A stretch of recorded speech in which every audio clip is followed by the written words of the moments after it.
വേലിയേറ്റത്തിൻ്റെ സമയമാണോ വേലിയിറക്കത്തിൻ്റെ സമയമാണോ? വേലിയേറ്റത്തിൻ്റെ സമയമായിരിക്കാം. നല്ല രീതിയിൽ തന്നെ തിരമാല അടിച്ച് കയറി വരുന്നുണ്ട്. കണ്ടില്ലേ, ഇത് ബിയർ കുപ്പിക്കകത്ത് സൂര്യനെ പിടിക്കുന്നതാണെന്ന് തോന്നുന്നു. ചിലരെയൊക്കെ പൈസ മേടിച്ചിട്ട് പിന്നെ പുറകെ അടിയും കൊടുത്ത് ഓടിച്ച് വിടാറുണ്ട്, മസാജോ പോടാന്നും പറഞ്ഞുകൊണ്ട്. ഭായിമാർ വന്നിരിക്കുകയാണ്. ഹലോ, കിതർ ഗയാ തും ലോഗ്? ഇതൊരു വലിയ ബീച്ച് ഏരിയ ഒന്നുമല്ല, എങ്കിലും ഇവിടുത്തെ തിരക്ക് നോക്കിക്ക്. ധാരാളം ആളുകളാണ് ഇവിടെ ഈ ഒരു സമയത്ത്.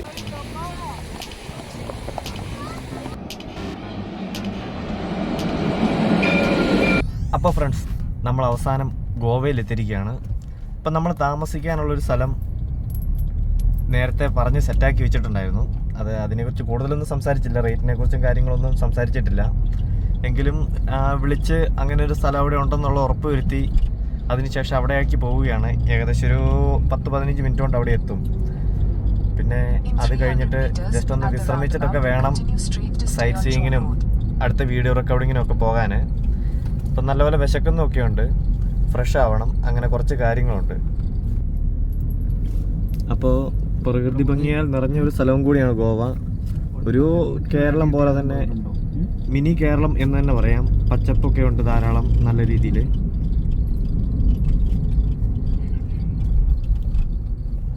അപ്പോൾ കണ്ടോളിം എന്ന് പറയുന്ന സ്ഥലത്തേക്കാണ് നമ്മൾ പോകുന്നത്. അത്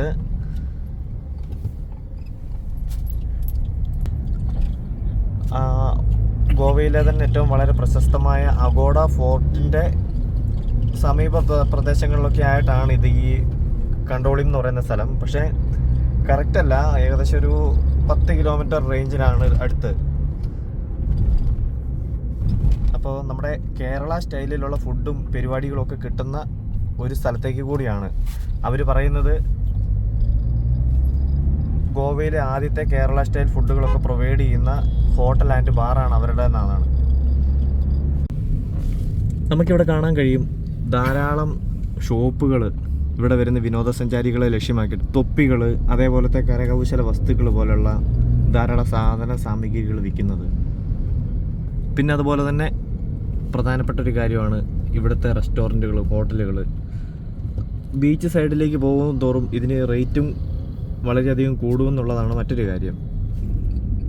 ഇവിടെ ഗോവയിൽ വന്നിട്ടുണ്ടെങ്കിൽ കേരള സ്റ്റൈൽ ഫുഡ് കിട്ടുന്ന റെസ്റ്റോറൻറ്റിലേക്കാണ് നമ്മളിപ്പോൾ പോകുന്നത്. ഇനി ആരെങ്കിലും വരുന്നുണ്ടെങ്കിൽ തന്നെ കേരള സ്റ്റൈൽ ഫുഡ് വേണമെന്ന് നിർബന്ധമുള്ളവർക്ക് ഇവരോടുകൂടി സംസാരിക്കാവുന്നതാണ്. അപ്പം ഞാനതിൻ്റെ ഡീറ്റെയിൽസൊക്കെ തരാം.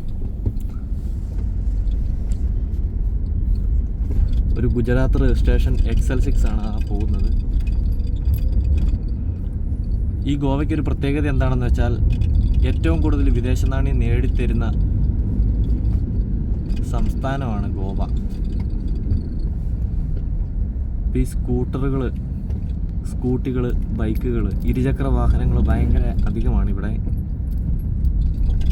അപ്പോൾ ഞാനിവിടെ ഉള്ളത് കണ്ടോളിം ബീച്ചിൻ്റെ സൈഡിലാണ്. ഞങ്ങൾ ഇവിടെ തന്നെയാണ് താമസിക്കുന്നതൊക്കെ. അപ്പോൾ ഗോവയിൽ വരാനും ഇവിടെ കുറച്ച് ദിവസങ്ങളെങ്കിലും ആസ്വദിക്കാനും ആഗ്രഹമില്ലാത്ത ഒരു മലയാളി പോലും ഉണ്ടാവില്ലെന്നാണ് ഞാൻ വിചാരിക്കുന്നത്. അതിപ്പം അല്പം മധ്യവയസ്കരായാലും ചെറുപ്പക്കാരായാലും കുട്ടികളായാലും അവർക്ക് ഗോവയിൽ വന്നിട്ട് ഒന്ന് അടിച്ചു പൊളിക്കണമെന്ന ആഗ്രഹം തീർച്ചയായിട്ടും ഉണ്ടാവുമെന്നാണ് ഞാൻ വിചാരിക്കുന്നത്. അപ്പോൾ അങ്ങനെയുള്ളവർക്ക് കുറച്ച് സ്ഥലങ്ങൾ, കുറച്ച് കാര്യങ്ങൾ പരിചയപ്പെടുത്താൻ വേണ്ടിയിട്ടാണ് ഈ വീഡിയോ. അപ്പോൾ ഇവിടെ ഒത്തിരി തുണിത്തരങ്ങൾ, ചെരുപ്പുകൾ, തൊപ്പികൾ, പിന്നെ ടാറ്റൂവിൻ്റെ ഷോപ്പുകൾ, അങ്ങനെ ഒത്തിരി വ്യാപാര സ്ഥാപനങ്ങളുണ്ട് ഇവിടെ. അതേപോലെ ജ്യൂസ് വിൽക്കുന്നത്, കരിക്ക് വിൽക്കുന്നത്, അങ്ങനെ ഒത്തിരി കടകൾ ഇവിടെ. അപ്പോൾ ഗോവയിലെ ഭൂരിപക്ഷ ജനങ്ങളുടെയും ജീവിത മാർഗം എന്ന് പറഞ്ഞാൽ ഈ ടൂറിസം മേഖല തന്നെയാണ്. ഇന്ത്യയിലുള്ളവർ മാത്രമല്ല, ധാരാളം വിദേശികളും ഇവിടെ കടൽ ആസ്വദിക്കാൻ വേണ്ടിയിട്ട് വരാറുണ്ട്. ഇപ്പോൾ പറയുകയാണെങ്കിൽ ഇന്ത്യൻ സംസ്ഥാനങ്ങളിൽ ഏറ്റവും കൂടുതൽ വിദേശ നാണ്യം നേടിത്തരുന്നത് ഗോവയാണെന്നാണ് പറയുന്നത്. അതിൻ്റെ കണക്കുകൾ പറയുന്നത്, ചുമ്മാ പറയുന്നതല്ല, അതിൻ്റെ കണക്കുകളടക്കം. ഇതൊരു ടാറ്റു അടിക്കുന്ന കടയാണ്.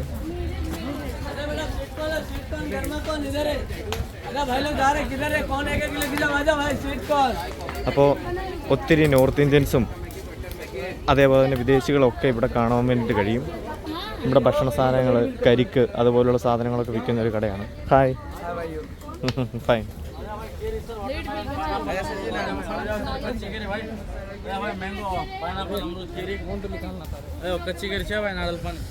എന്താ കുറച്ച് പേര് ഫുട്ബോൾ കളിക്കാൻ വേണ്ടിയിട്ട് ഫുട്ബോൾ കൊണ്ട് പോകുന്നത് കാണാം. അതുപോലെ തന്നെ ഒരു കാര്യമാണ്, ഗോവ എന്ന് പറഞ്ഞാൽ ഫുട്ബോളിൽ മോശമല്ലാത്തൊരു ശക്തിയാണ് എന്നുള്ളത്. അവർ 4 5 അതിലധികമോ തവണ സന്തോഷ് ട്രോഫി ജയിച്ചവരുമാണ്. ഇപ്പോഴും ഫുട്ബോളിൽ നല്ലൊരു ശക്തിയായിട്ട് കഴിയുന്നവർ തന്നെയാണ് അവർ. പിന്നെ ഗോവയിലെ ക്ലബ്ബുകളുണ്ടായിരുന്നു, ഫുട്ബോൾ ക്ലബ്ബുകൾ. FC ഗോവ, ഇപ്പോഴുള്ള FC ഗോവയല്ല, അതിനു മുമ്പ് ഡെംബോ, വാസ്കോഡ ഗാമ, അങ്ങനെ കുറേ ക്ലബ്ബുകളുണ്ടായിരുന്നു.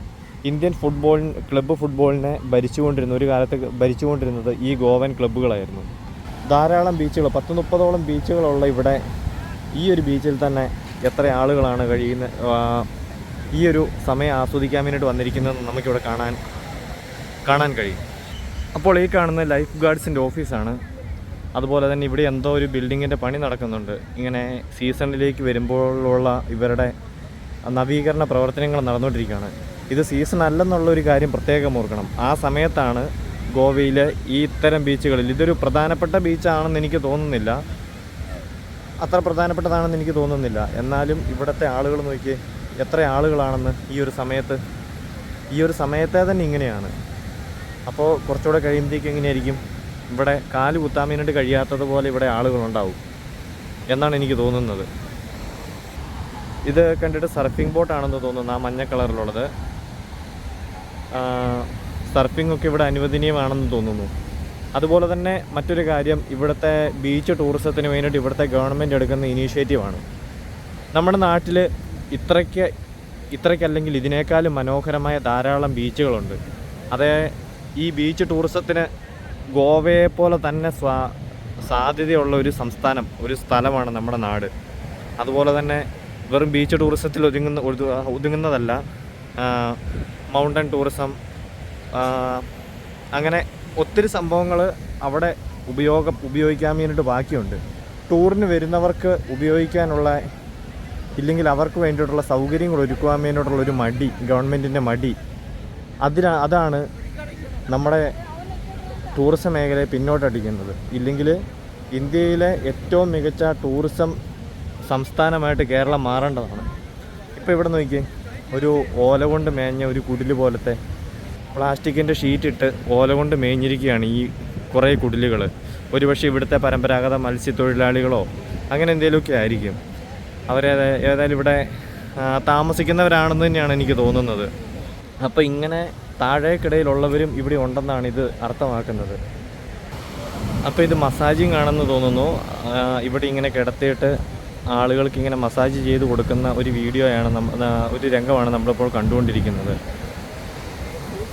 പബ്ലിക്കായിട്ട് തന്നെയാണ് അങ്ങനെ ചെയ്ത് കൊടുക്കുന്നത്. അതൊരു ചെറിയ പൈസയ്ക്കും കണ്ട് അവർക്ക് കൊടുക്കുന്നതാണ്. നമ്മുടെ നാട്ടിൽ ഇങ്ങനെ മോശമായ രീതിയിൽ പറഞ്ഞു കേൾക്കുന്ന രീതിയിലൊന്നും അല്ലത്. പിന്നെ ഏതൊരിടത്തരം ബീച്ചാണെങ്കിലും ഇങ്ങനെ ആളുകൾക്ക് കിടക്കാനും ഒരു കുടയ്ക്ക് കീഴിൽ കിടക്കാനും സൺബാത്തിന് നടത്താനും ഒരു പ്രത്യേക സൗകര്യം ഒരുക്കി കൊടുക്കാറുണ്ട്. അത് സ്വകാര്യ വ്യക്തികളുടെ നേതൃത്വത്തിലാണെങ്കിലും ഗവൺമെൻറ്റിൻ്റെ നേതൃത്വത്തിലാണെങ്കിലും അതിനുള്ള സൗകര്യങ്ങൾ ഇവിടെ ഒരുക്കി കൊടുക്കാറുണ്ട്. അതുപോലെ തന്നെ ആരോ കടലിലേക്ക് ഇറങ്ങുന്നുണ്ട്. അപ്പോൾ അതിനെ തടഞ്ഞുകൊണ്ട് ലൈഫ് ഗാർഡ് അവിടെ കിടന്നിട്ട് വിസിലടിക്കുന്നതാണ് നമ്മളിപ്പോൾ കേട്ടത്. കുറേ ചെറിയ കുട്ടികൾ ഇവിടെ കളിക്കുന്നുണ്ട്, മണലിൽ കളിക്കുന്നുണ്ട്. അപ്പോൾ ഈ സമയത്ത് കടൽ അത്ര സേഫ് അല്ലാത്തത് കൊണ്ടായിരിക്കാം കടലിലേക്ക് ആളുകളോട് ഇറങ്ങരുതെന്ന് പറയുന്നത്. ലൈഫ് ഗാർഡ് അവർ ജസ്റ്റ് ഒന്ന് ഇറങ്ങുന്നവരെ തന്നെ അവിടെ തടയുന്നുണ്ട്. അപ്പോൾ ഇവിടെ ഞാൻ ഈ പറഞ്ഞ കുടിൽ ഇവിടെ ധാരാളം കാണാം. ഇങ്ങോട്ട് നീണ്ട് ധാരാളമുണ്ട് കുടിലുകൾ. ഇവിടെ കുറച്ച് ഐ ലവ് ഗോവ ബനിയൻ ധരിച്ച കുറച്ച് ആളുകളെ നമുക്ക് കാണാം. അവരിങ്ങനെ ഒരു 6 പേര് ഇങ്ങനെ ചുമ്മാ നടക്കുന്നുണ്ട്, എന്താണെന്നറിയില്ല. അപ്പം ജസ്റ്റ് സൂര്യാസ്തമയം കാണുവാൻ വേണ്ടിയിട്ട് മാത്രം വന്നവരാണ് ഇത്രയധികം ആളുകൾ ഇവിടെ. അതായത് വേറെ കടലിലിറങ്ങുകയോ അല്ലെങ്കിൽ ഇവിടുത്തെ സ്ഥിരം കടലുമായിട്ട് ബന്ധപ്പെട്ടിട്ടുള്ള ആക്ടിവിറ്റികൾ, സ്കൂബ ഡൈവിങ് അല്ലെങ്കിൽ സ്കേറ്റിങ്, അങ്ങനെയുള്ള സംഭവങ്ങളൊന്നും ഇവിടെ നടക്കാൻ ചാൻസ് ഇല്ല. ഇപ്പോൾ ഒരാളൊന്ന് ജസ്റ്റ് ഒന്ന് കടലിലേക്ക് ഇറങ്ങിയപ്പോൾ തന്നെ നമ്മുടെ സെക്യൂരിറ്റി ഗാർഡ് അവരെ വിളിച്ച് ഉള്ളിലേക്ക് കയറ്റുകയും ചെയ്തു. അപ്പോൾ കടൽ ഇച്ചിരി പ്രക്ഷുബ്ധമായിട്ട് നിൽക്കുന്ന ഈ ഒരു സമയത്ത് വരെ ഇത്രയധികം ആളുകൾ ഒന്നും ചെയ്യാനില്ലെന്ന് അറിഞ്ഞിട്ട് വരെ വരുന്നുണ്ടെന്ന് പറഞ്ഞാൽ, അപ്പോൾ ഇവിടുത്തെ ഈ ഗോവയിലെ ബീച്ചുകൾക്ക് മറ്റ് നാടുകളിൽ മറ്റ് ജനങ്ങളുടെ ഇടയിലുള്ള സ്വീകാര്യത എന്തോരമാണെന്നൊന്ന് ഓർത്തു നോക്കി. അതിനൊക്കെ പ്രധാന കാരണം ഇവിടുത്തെ ഗവൺമെൻറ് ടൂറിസത്തിന് വേണ്ടിയിട്ട് ചെയ്യുന്ന ഓരോ പ്രവൃത്തികളാണ്. ഒരു ചിത്രകാരൻ്റെ ചിത്രം പോലെ ആകാശത്ത് നമ്മളോടൊപ്പം ഒളിച്ചേകണ്ടേ കളിച്ച് മേഘങ്ങൾക്കിടയിൽ മറഞ്ഞു നിൽക്കുന്ന സൂര്യൻ വളരെ മികച്ച ഒരു കാഴ്ചയാണ് നമുക്കിപ്പോൾ നൽകുന്നത്. അവിടെയൊക്കെ മേഘങ്ങളുടെ ആ ഒരു ഷേപ്പും ആകൃതിയും ഒക്കെ മനം മയക്കുന്ന സൗന്ദര്യമാണ് കാണിക്കുന്നത്. അപ്പോൾ ഇങ്ങനെ ഇരുന്ന് ഈ സൂര്യാസ്തമയവും ഈ സമയത്ത് ആകാശവും കടലും ഒക്കെ കാണുക എന്ന് പറഞ്ഞാൽ അതൊരു സന്തോഷം പ്രദാനം ചെയ്യുന്നൊരു കാഴ്ചകൾ തന്നെയാണ്. അപ്പോൾ അതാ സൂര്യൻ മറന്നീക്കി പുറത്ത് വന്നുകൊണ്ടിരിക്കുകയാണ്. ഏതാനും നിമിഷം കൂടെ ഉള്ളൂ സൂര്യാസ്തമയത്തിന്. അത് വേറൊരു കാര്യം. വേലിയേറ്റത്തിൻ്റെ സമയമാണോ വേലിയിറക്കത്തിൻ്റെ സമയമാണോ? വേലിയേറ്റത്തിൻ്റെ സമയമായിരിക്കാം. നല്ല രീതിയിൽ തന്നെ തിരമാല അടിച്ച് കയറി വരുന്നുണ്ട്, കണ്ടില്ലേ?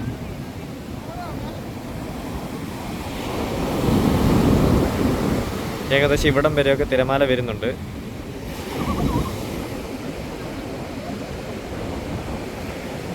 ഈ സമയത്ത് വിദേശികളെ ഒത്തിരി പേരെ നമുക്കിവിടെ കാണാൻ കഴിയില്ല. കാരണം അവർക്കറിയാം ഇത് സീസൺ അല്ലെന്ന്. ഒരല്പം കൂടെ കഴിഞ്ഞിട്ടായിരിക്കും റഷ്യയിൽ നിന്ന്, ഇംഗ്ലണ്ടിൽ നിന്ന്, അങ്ങനെയുള്ള പല വിദേശ രാജ്യങ്ങളിൽ നിന്നുള്ള ഡയറക്റ്റ് ഫ്ലൈറ്റുകൾ ഇവിടേക്ക് വരുന്നത്. ഡെയിലി സർവീസുകളുണ്ടാവും. അപ്പം ഞാനിവിടെ ഇതിന് മുമ്പ് ജോലി ചെയ്തിരുന്നു ഗോവ എയർപോർട്ടിൽ. അപ്പോൾ ആ സമയത്ത് ഞാൻ കണ്ടിട്ടുണ്ട് ദിവസവും റഷ്യക്കാരും അങ്ങനെ ഒത്തിരി അധികം ആളുകൾ ഇവിടെ വിമാനം ഇറങ്ങുന്നത്. ഏതായാലും ഇവിടെ വന്നതിന് ശേഷം അങ്ങനെ വിദേശികളെ ഒന്നും ഞാൻ കണ്ടില്ല. ഇപ്പോൾ നോർത്ത് ഇന്ത്യൻസായ ഒത്തിരി ആളുകൾ അല്ലെങ്കിൽ മറ്റ് സംസ്ഥാനത്ത് നിന്ന് വന്ന ധാരാളം ആളുകൾ ഇവിടെ വന്ന് ഈ ഒരു സമയം ആസ്വദിക്കുന്നുണ്ട്. ഇപ്പോൾ ഈ കാണുന്നവരിൽ കുറേ പേരൊക്കെ പ്രദേശവാസികളൊക്കെ തന്നെയാണ്. അല്ലെങ്കിൽ കുറച്ച് പേരൊക്കെ ഒരുപക്ഷെ കേരളത്തിൽ നിന്നായിരിക്കും, അതും അല്ലെങ്കിൽ കർണാടകത്തിൽ നിന്നായിരിക്കും, മുംബൈ മഹാരാഷ്ട്ര ഏരിയയിൽ നിന്നൊക്കെ ആയിരിക്കാം. ഏതായാലും ധാരാളം ആളുകൾ ഇവിടെ വരുന്നുണ്ട്. അപ്പോൾ അവർ ഇവിടെ ചെലവഴിക്കുന്ന ഓരോ രൂപയും ഇവിടുത്തെ പ്രദേശവാസികളുടെ അടിസ്ഥാന വികസനത്തിന് ഉതകുന്ന രീതിയിൽ ചെലവഴിക്കപ്പെടുന്നുണ്ട്.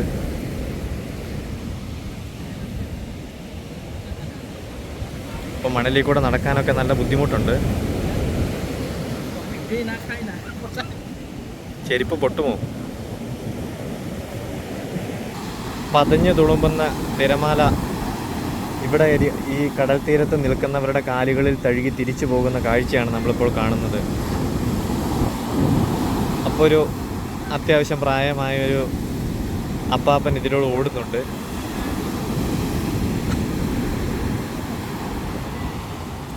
ഫോട്ടോഷൂട്ടുകൾ എവിടെ നോക്കിയിട്ടുണ്ടെങ്കിലും അത്യാവശ്യം അട്രാക്റ്റീവായിട്ടുള്ള എന്ത് കണ്ടിട്ടുണ്ടെങ്കിലും അതിനടുത്ത് നിന്ന് ഫോട്ടോ എടുക്കാനുള്ളൊരു ടെൻഡൻസി ഇപ്പം ധാരാളം ഉണ്ടെന്ന് നമുക്കറിയാമല്ലോ. അപ്പോൾ അത്തരം ഒരു കാഴ്ചയാണ് ഇവിടെ എവിടെ നോക്കിയിട്ടുണ്ടെങ്കിലും കാണാൻ വേണ്ടിയിട്ട് കഴിയുക. ഇത് ബിയർ കുപ്പിക്കകത്ത് സൂര്യനെ പിടിക്കുന്നതാണെന്ന് തോന്നുന്നു.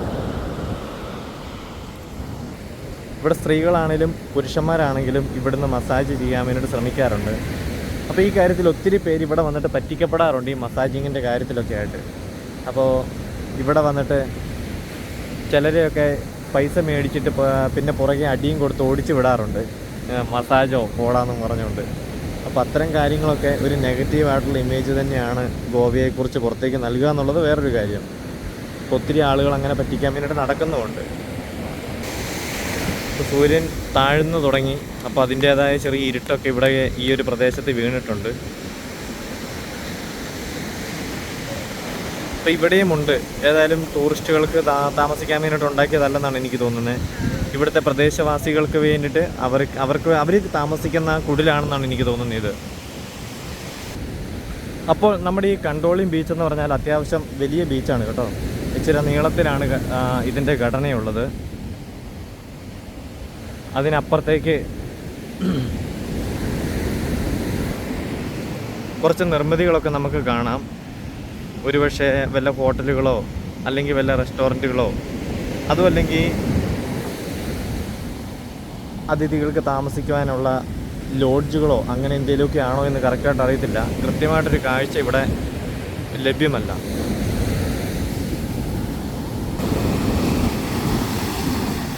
ഇവിടെ വെറുതെ ഇരുന്ന് തിര എണ്ണുന്നത് തന്നെ ഒരു രസമുള്ള ഒരു കാഴ്ച തന്നെ ആയിരിക്കും കേട്ടോ. ഒരു രസമുള്ള കാര്യമാണ് ഈ വെറുതെ ഇരുന്ന് തിര എണ്ണുക എന്നത് തന്നെ എന്നാണ് എനിക്ക് തോന്നുന്നത്.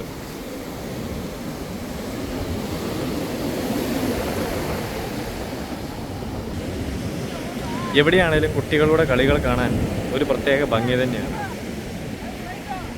നമ്മൾ ഏതൊരു പ്രഷറുള്ള ഒരാളെയും ഒന്ന് ആശ്വസിപ്പിക്കുന്ന കാഴ്ചകളായിരിക്കും കുട്ടികളുടെ കളികളും അത്തരം കാര്യങ്ങളുമൊക്കെ.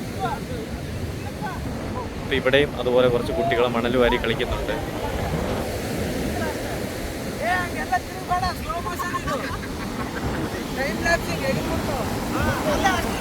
ഇപ്പം നമ്മുടെ സൂര്യൻ ഏകദേശം താഴ്ന്നുകൊണ്ടിരിക്കുകയാണ്.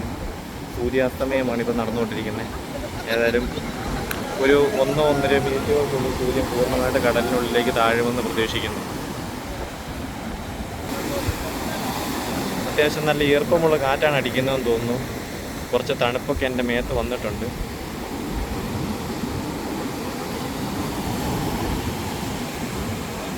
സൂര്യൻ ഏകദേശം കടലിൽ താഴ്ന്നിരിക്കുകയാണ്. ഒരല്പം മാത്രമേ വെള്ളത്തിന് കടൽ വെള്ളത്തിന് മുകളിലേക്ക് കാണുവാനുള്ളൂ. ഏതായാലും സൂര്യൻ പടിഞ്ഞാറൻ ചക്രവാളത്തിൽ പൂർണ്ണമായിട്ട് മുങ്ങിക്കഴിഞ്ഞിരിക്കുന്നു. ഈ കാണുന്നതൊരു സർഫിംഗ് ബോട്ടാണെന്നാണ് തോന്നുന്നത്. കൃത്യമായിട്ട് ഞാൻ ഇത്ര അടുത്ത് നിന്ന് സർഫിംഗ് ബോട്ട് ഞാൻ കണ്ടിട്ടില്ല. സർഫിംഗ് വലേ സർഫിംഗ് ബോട്ടാണെന്നാണ് പറയുന്നത്. അപ്പോൾ സർഫിങ്ങിൻ്റെ പരിപാടികളൊക്കെ ओ भाई सर्फिंग कभी स्टार्ट हो जाएगा? सर्फिंग मतलब सर हमारा लाइफ सेवर का है ना, रेस्क्यू होएगा तो लेके रेस्क्यू वाले ओके इधर सर्फ्यू ऐसा कुछ है क्या? होता है सर अभी सीजन टाइम में, मतलब वो फॉरेनर रशियन आते हैं ना, वो लोग करते हैं। वो लोग करते हैं सर। कौन भी डूबेगा तो ये है ना सर, ये रेस्क्यू ट्यूब है। ओके है, इसमें बचा सकते हैं। इसमें नहीं हुआ तो एक ग्रुप में 10 बंदा ऐसे भी चला जाते ना धारू वजह से बोट पे फिर इसमें बचा सकते हैं। इसमें नहीं हुआ तो हॉकी टॉकी है, जिसकी बुलाना पड़ता है। ओके ओके हमारे हाथ से कितना होता है उतना करते हैं। फिर कुछ खोएगा इधर होता है, मतलब सर कभी कभी अभी ये 3 महीना मतलब सर जी जून जुलाई अगस्त वाप सीजन होता है। लोग वाप सीजन में दारू पी के भी चला जाता है, मानता ही नहीं है। बोलेगा तो अरे तू जा, मैं बड़ा स्विमर हूँ, ऐसे भी बोलता है। जाके बाद में सर हम लोग बोल के चला जाता है। कोई मर गया क्या इधर? हाँ कभी कभी होता है सर। होता है। Okay thank you bye. Okay bye bye. नाम क्या है? राम ओके मेरा नाम लिजो केरला में यार केरला केरली Vikram Sabarimala Ayyappa okay sir okay. ये अभी 1 महीने पहले केरला पूरा बारिश बारिश आया हमारा गांव में भी। उधर ज्यादा लोग पहले हमारा गांव में हुआ। आपका गांव किधर है? कर्नाटक अंकोला में। अंकोला शिरूर उधर मालूम है। हमारा एक आदमी है उधर, एक बंदा है लॉरी में अर्जुन। उसका नाम है अर्जुन सर। वो ये बच्चा भी छोटा था। बहुत वायरल हुआ था ये सर। हमारे गांव में हुआ, बाद में 15-20 दिन में केरला में हुआ था। Okay bye bye bye bye. नाम क्या है? Narayan Mahanarayan Lijo. Okay sir okay. आपका गांव? उत्तर प्रदेश में, यूपी में। उधर किधर है? योगी सरकार अच्छी चल रही है। Okay bye. അപ്പോൾ എൻ്റെ ഭായിമാർ എൻ്റെ കൂടെ ഇല്ല, അവർ എന്നെ വിളിച്ചായിരുന്നു ഇപ്പം ഇങ്ങോട്ട് വരുമെന്നൊക്കെ പറഞ്ഞു. സത്യം പറഞ്ഞാൽ ഞാനിപ്പോൾ വളരെ ക്ഷീണത്തിലാണ്. കാരണം എന്താണെന്ന് വെച്ചാൽ ഞാൻ 2-3 ദിവസം 3-4 ദിവസം മര്യാദയ്ക്ക് ഉറങ്ങിയിട്ട്. ഉറങ്ങിയോന്ന് ചോദിച്ചാൽ ഉറങ്ങി ഒരല്പമൊക്കെ. ഒരു എന്താ പറയുക, കൃത്യമായിട്ട് പറഞ്ഞാൽ ഞാൻ നാട്ടിൽ നിന്ന് ഇസ്രായേലിൽ നിന്ന് വന്നു ബോംബെ വന്നു. അന്നത്തെ പകൽ മര്യാദയ്ക്ക് ഉറങ്ങാനൊന്നും പറ്റിയില്ല. പിന്നെ രാത്രിയിൽ അത്യാവശ്യം 10-20 മണിക്കൂറിന് മുകളിലുള്ള യാത്രയായിരുന്നു. പിന്നെ മര്യാദയ്ക്ക് ഉറങ്ങാൻ പറ്റിയില്ല അതോടെ. അങ്ങനെ മൊത്തത്തിൽ ഉറക്ക ക്ഷീണമാണ്. കണ്ണ് ചിമ്മുമ്പം കണ്ണിൽ കൂടെ വെള്ളം വരുന്ന അവസ്ഥയാണ്. ഭായിമാർ വന്നിരിക്കുകയാണ്. ഹലോ, കിധർ ഗയാ തും ലോഗ്?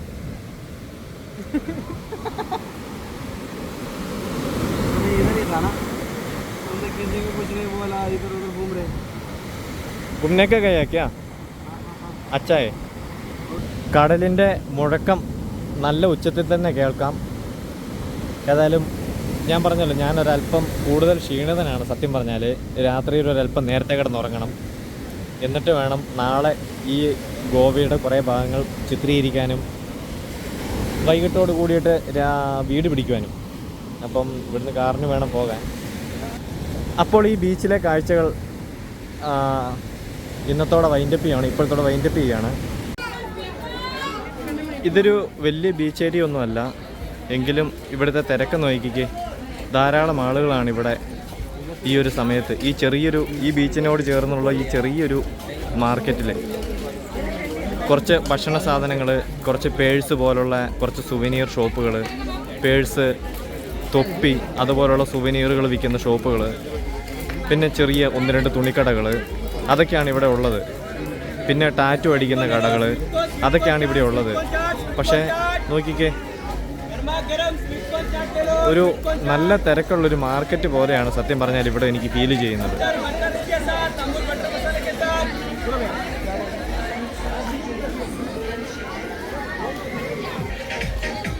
ഇവിടെ ഒരു നെല്ലിമരം പോലത്തെ ഒരു മരമുണ്ട്. നെല്ലിമരമാണെന്ന് തോന്നുന്നു. ഇതിൽ ഇലയൊക്കെ കണ്ടിട്ട് ഏകദേശം അതുപോലെയുണ്ട്.